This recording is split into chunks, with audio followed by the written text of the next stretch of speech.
तो सबसे पहले बात जलवायु और मिट्टी की। स्ट्रॉबेरी फल उत्पादन के लिए सामान्य तापमान 15 से 35 डिग्री होनी चाहिए, लेकिन फूल खिलने के लिए 14 से 18 डिग्री तापमान जरूरी है और कम से कम 10 दिनों तक 8 घंटे से कम सूर्य की रोशनी प्राप्त होनी चाहिए। मिट्टी की बात करें तो इसके लिए दोमट मिट्टी साथ ही जल निकासी की समुचित व्यवस्था अच्छी मानी जाती है। बात आती है स्ट्रॉबेरी की किस्मों की। हमारे देश में स्ट्रॉबेरी की बहुत सारी किस्में उपलब्ध हैं, जैसे festival, sweet Charlie, Douglas, missionary, Camarosa, Florina, red coat, winter down उत्तम किस्में हैं। लेकिन बिहार कृषि विश्वविद्यालय में किए गए शोध में sweet Charlie, festival, चांदलर, winter down और कामारोजा को बिहार के लिए उपयुक्त किया गया है। आप इन प्रभेदों को चुनकर अक्टूबर से मध्य नवंबर तक पौधा लगा सकते हैं। इस बात का ध्यान जरूर रखें कि मध्य नवंबर के बाद पौधा लगाने से उपज में तेजी से कमी आ जाती है, इसलिए उचित समय पर ही पौधे लगाएं। अपने राज्य में स्ट्रॉबेरी के व्यवसायीकरण के लिए पौधों की काफी उपलब्धता है। नए पौधे पुराने पौधों के रनर से प्राप्त होता है। 4 से 6 पत्तियों वाले रनर पौधे रोपाई के लिए उपयुक्त माना गया है। बात भूमि की तैयारी और लगाने की विधि की। पौधा लगाने के 15 से 20 दिन पहले जमीन की एक गहरी और एक हल्की जुताई कर ले। फिर भूमि की तैयारी के समय ही 10 से 12 ton compost, 30 kilo nitrogen, 15 kilo phosphorus, 25 kilo potash प्रति एकड़ प्रयोग करें।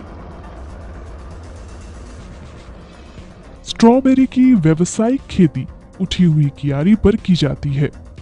कियारी की चौड़ाई 1 से 1.25 मीटर और 30 से 35 सेंटीमीटर ऊंचाई वाली कियारी बना ले।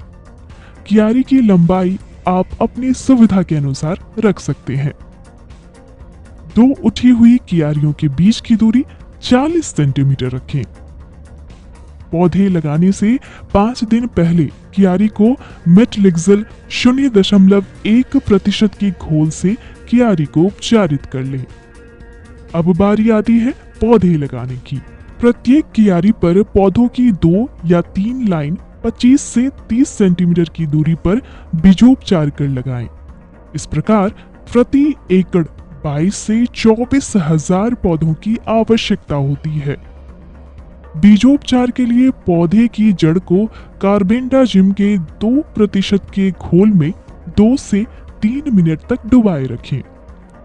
पौधे को लगाते समय इस बात का ध्यान जरूर रखें कि पत्तियों की संख्या कम, छोटी और जड़ों की संख्या ज्यादा होनी चाहिए।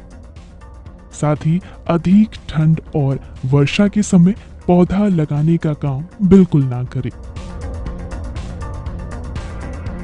स्ट्रॉबेरी की अच्छी और गुणवत्तापूर्ण उत्पादन के लिए वैज्ञानिकों द्वारा कुछ विशिष्ट तकनीक अपनाने की सलाह दी जाती है, जैसे मल्च, सूक्ष्म सिंचाई और पॉलीटनेट। सबसे पहले जानते हैं मल्च को। पुआल या प्लास्टिक का मल्च स्ट्रॉबेरी के लिए बहुत ही जरूरी है। यह पानी की बचत के साथ साथ खरपतवार के बढ़वार को पूरी तरह से नियंत्रित करता है और फलों को मिट्टी के संपर्क में आने से बचाता है। साथ ही पकने तक फलों को सुरक्षित भी रखता है। विश्वविद्यालय के शोध में पाया गया है कि मल्च के लिए काला प्लास्टिक सबसे ज्यादा उपयुक्त है। इसके उपयोग से फल के आकार, उपज और गुणवत्ता में वृद्धि होती है। अगर प्लास्टिक की मल्च उपलब्ध नहीं है तो आप पुआल द्वारा भी इस प्रकार मल्च कर सकते हैं। सूक्ष्म सिंचाई, यह विधि स्ट्रॉबेरी की खेती के लिए वरदान है। कियारी बनाने के बाद और पौधा लगाने के पहले आप ड्रिप यानी टपक सिंचाई संयंत्र इस प्रकार लगा सकते हैं। इस विधि से उचित मात्रा और सही स्थान पर सिंचाई होती है। पॉलीटनल, स्ट्रॉबेरी के पौधों को पाले से बचाने, अच्छी पैदावार और गुणवत्ता युक्त फल लेने के लिए दिसंबर महीने में इसका उपयोग करें। पॉलीटनेल आप पतली और पारदर्शी प्लास्टिक और बांस के सहारे इस प्रकार बना सकते हैं। ध्यान रहे कि इसकी अधिकतम ऊंचाई 60 से 70 सेंटीमीटर ही हो। अब बात स्ट्रॉबेरी में प्रयोग होने वाले उर्वरक और खाद की। इसकी खेती में खाद और उर्वरक का संतुलित प्रयोग करना चाहिए। इसके लिए मिट्टी जांच करवाना आवश्यक है। जांच के आधार पर ही आप खाद और उर्वरक का प्रयोग करें तो अच्छा रहेगा। स्ट्रॉबेरी लगाने के पहले क्यारियों पर प्रति वर्ग मीटर 500 ग्राम वर्मी कंपोस्ट देना चाहिए। पौधे लगाने के बाद NPK 19:19:19 की 25 ग्राम की मात्रा प्रति वर्ग मीटर की दर से पूरे फसल चक्र में करें। इस उर्वरक को फर्टिगेशन विधि द्वारा 15 दिनों के अंतराल पर दें। इसके अलावा मल्टीप्लेक्स और मल्टीपोटाश का छिड़काव 15 दिनों के अंतराल पर करने से फलों की गुणवत्ता के साथ फलन भी अच्छा होता है। फल लगने के बाद कैल्शियम नाइट्रेट 1 किलो प्रति एकड़ की दर से प्रत्येक सप्ताह छिड़काव जरूर करें। अगर स्ट्रॉबेरी में सिंचाई की बात करें तो स्ट्रॉबेरी की जड़ें बहुत गहरी नहीं होने के कारण इसमें नियमित सिंचाई की आवश्यकता होती है और इससे फल भी बहुत रसीला होता है। पहली सिंचाई पौधे लगाने की तुरंत बाद करें। फिर फलन शुरू होने के पहले 3 से 4 दिनों के अंतराल पर सिंचाई करते रहें और फलन शुरू होने के बाद 2 दिनों के अंतराल पर सिंचाई करते रहें। किसान भाइयों, स्ट्रॉबेरी में भी कीट और रोगों का प्रकोप होता है जिससे फल की उत्पादकता में काफी कमी आती है।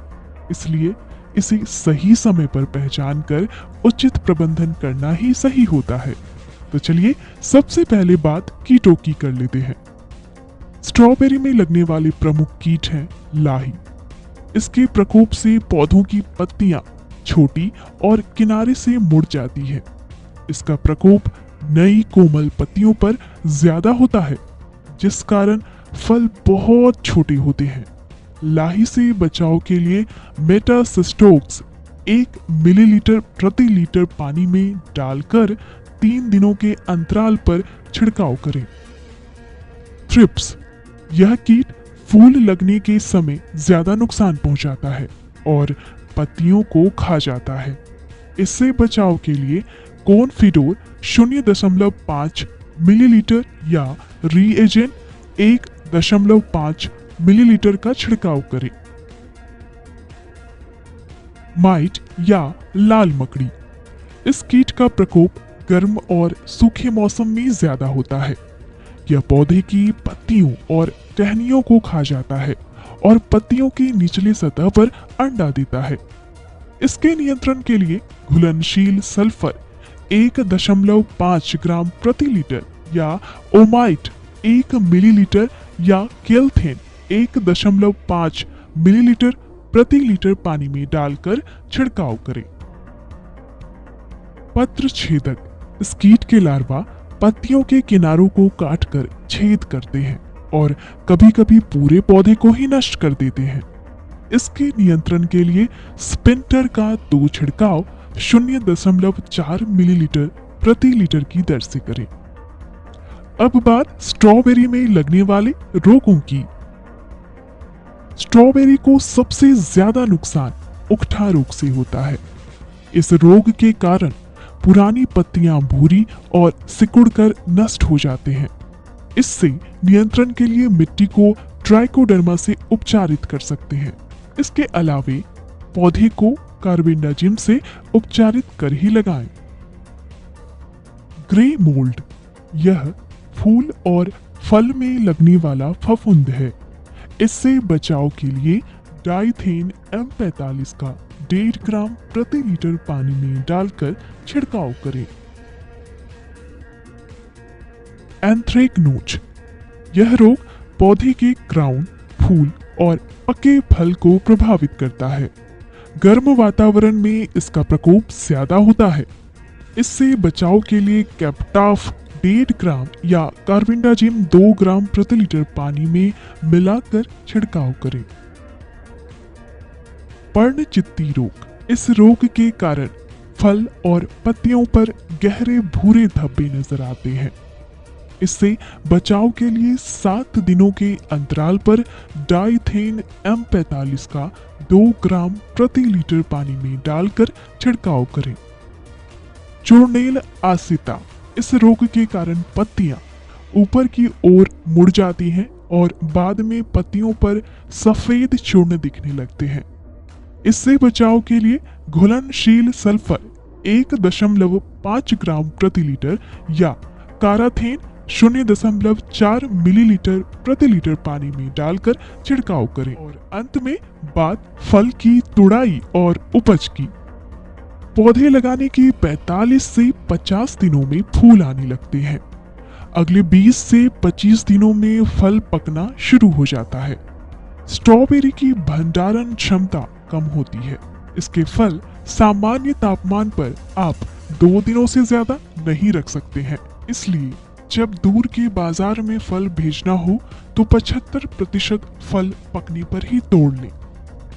फल की तोड़ाई 2 से 3 दिनों के अंतराल पर करें। यह हमेशा ध्यान रखें कि फल सुबह के समय तोड़ें और फल को तोड़कर हमेशा छायादार जगहों पर रखें। किसान भाई, आप मार्च महीने तक गुणवत्ता युक्त फल प्राप्त कर सकते हैं और इस प्रकार खेती करने पर लगभग 12 से 18 टन प्रति हेक्टेयर तक फल प्राप्त कर लगभग 4.5 लाख की शुद्ध आमदनी कर सकते हैं। किसान भाइयों, अगर आप बिहार राज्य बागवानी मिशन से स्ट्रॉबेरी की खेती से संबंधित मिलने वाली सब्सिडी के बारे में अधिक जानकारी चाहते हैं तो आप horticulture.bihar.gov.in पर जाकर पूरी जानकारी ले सकते हैं या सीधा आवेदन भी यहां से कर सकते हैं। बिहार राज्य बागवानी मिशन का यही है प्रयास। सफल बागवान, समृद्ध किसान।